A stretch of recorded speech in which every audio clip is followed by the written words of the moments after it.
Hey, welcome back to Vital Signs. Today we're going to talk about congenital adrenal hyperplasia. Sounds like a pretty complicated disease process, so let's just break it on down. Congenital. Congenital means existing at or dating from birth.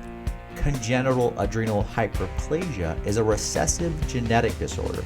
It requires a copy of a specific mutation from both the mother and the father.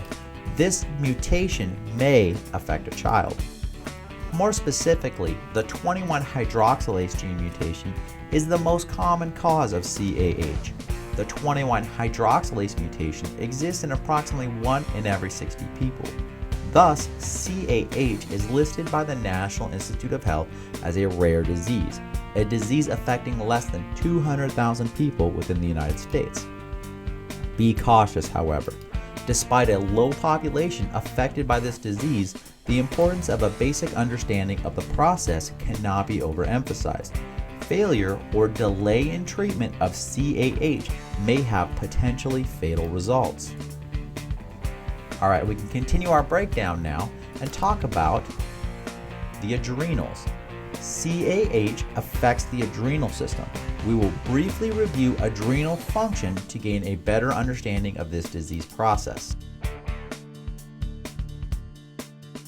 The adrenal glands, sitting above the kidneys, are richly supplied with blood and with sympathetic nerve endings. Block sections show the blood supply and cellular arrangement of the adrenals.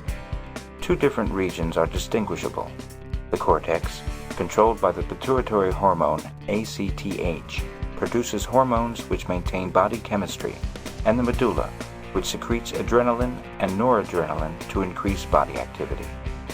Congenital adrenal hyperplasia will generally affect the cortex of the adrenal glands. That's the light brown material.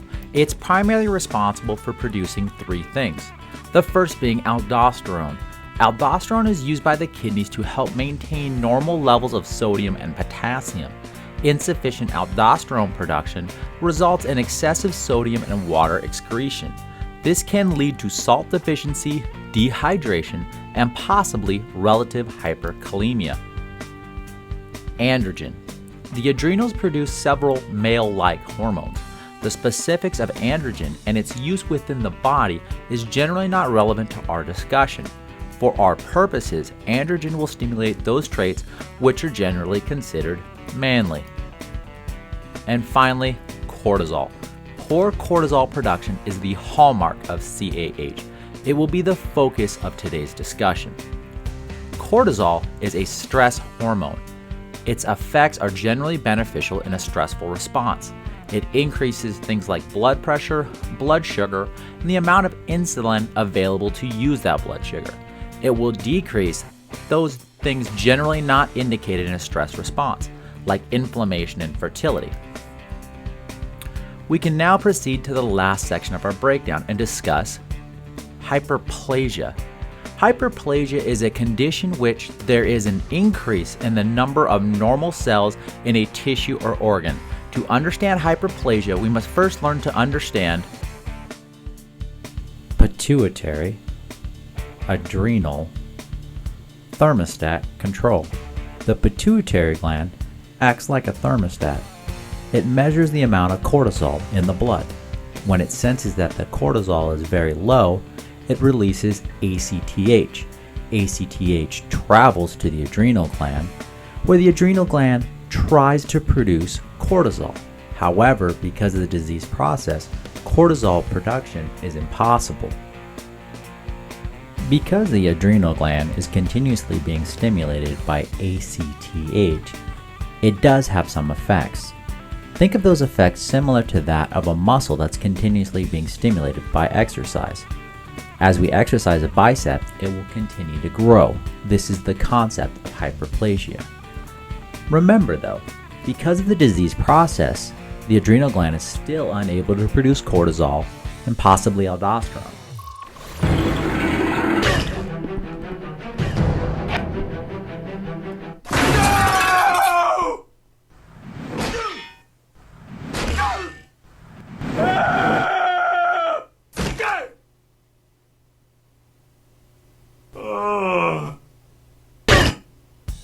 Well, I recognize that may have been a long and arduous process, but now we can discuss how to treat emergencies due to CAH.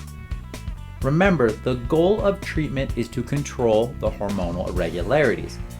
When hormone replacement is successful, the body will respond appropriately, developing hyper-alertness. In stressful situations, the body switches on its autonomic nervous system and neurobiological processes in an attempt to maintain homeostasis. The body is prepared for its reaction to stress. In the brain, the hypothalamus is connected to the pituitary gland. The hypothalamus, stimulated by the sympathetic nervous system, releases the hormone corticotrophin-releasing factor, CRF. The CRF activates the pituitary gland to release the adrenocorticotropic hormone, ACTH. This in turn alerts the adrenal glands. The adrenal glands are located on top of each kidney. The ACTH from the pituitary gland stimulates the adrenal cortex to release cortisol. At the same time, neurons in the hypothalamus signal the medulla to release epinephrine, adrenaline, and norepinephrine, noradrenaline. These hormones then push the body into hyperalertness. Without the proper hormonal regulation, this hyperalertness cannot be achieved, and the patient will present paradoxically. Symptoms will include weakness, lethargy, nausea and vomiting, hypotension, altered LOC, and possibly hypoglycemia. Our treatment will consist of ABCs, oxygen, positioning, IVs, D50, and epinephrine. Well, let's talk about epinephrine and its usage in CAH. As you can see here in this diagram, epinephrine, a catecholamine, is released in conjunction with a corticosteroid like cortisol. They work together. Without the presence of cortisol, the vascular smooth muscle will become non-responsive to the effects of epinephrine, resulting in vasodilation and cap leaking. Basically, epi probably won't work. Well, without cortisol at least. So remember, treat the problem. The problem is a low supply of cortisol. The Southern Nevada Health District has addressed this specifically in its foreword, stating, telemetry contact is not required for the administration of a patient's own solu-cortef in the treatment of suspected adrenal insufficiency. So, when is it indicated to give a patient their own solu-cortef? Altered level of consciousness, traumatic injuries meeting the trauma center destination criteria, shock, and cardiac arrest. What's the procedure?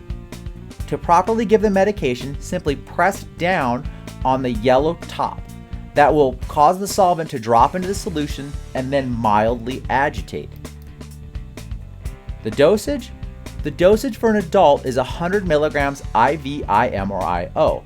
For a pediatric, solu-cortef is 2 milligrams per kilogram IV, IO, or IM, not to exceed the adult dose. Well, that should about wrap it up for congenital adrenal hyperplasia, as well as solu-cortef and its administration. Well, thanks again for your time. Have a wonderful day.